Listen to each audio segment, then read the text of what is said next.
जहरीली हवा की चादर में लिपटी दिल्ली। वायु गुणवत्ता 450 की पार। बीते कई दिनों से देश की राजधानी दिल्ली की आबोहवा बेहद खतरनाक स्तर पर बनी हुई है।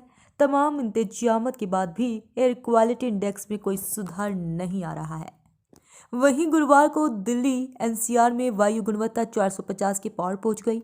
केंद्रीय प्रदूषण नियंत्रण बोर्ड के मुताबिक गुरुवार को air quality index Anand Vihar में 432, आरके पुरम में 453, पंजाबी बाग में 444 और आईटीओ में 441 दर्ज किया गया। प्रदूषण के प्रकोप से दिल्ली का कोई इलाका सांस लेने लायक नहीं बचा है।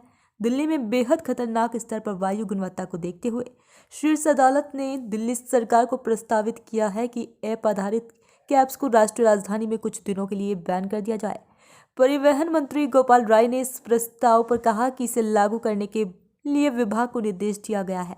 बता दें कि प्रदूषण के संकट को देखते हुए दिल्ली सरकार ने 10 नवंबर तक स्कूलों में छुट्टियां घोषित कर दी थी। सरकार ने दिल्ली में नर्सरी के बाद अब छठी से 9वीं कक्षा 11 तक के सभी विद्यालयों को रविवार तक बंद करने का निर्देश दिया है, जबकि बोर्ड परीक्षा को देखते हुए 10वीं और 12वीं की कक्षाओं को ऑनलाइन चलाने का विकल्प दिया है।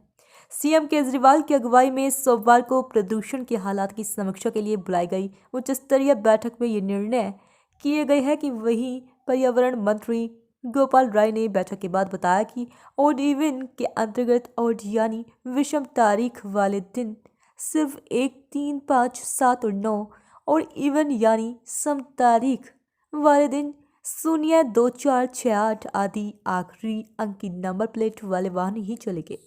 इसके बाद सुप्रीम कोर्ट ने इस फैसले पर रोक लगाते हुए कहा कि उन्होंने पहले भी ऑड इवन लागू किया था, उसका फायदा क्या हुआ। अब इस मामले में शुक्रवार को सुनवाई होनी है, उसके बाद ही सरकार के इस पर विचार किया जाएगा।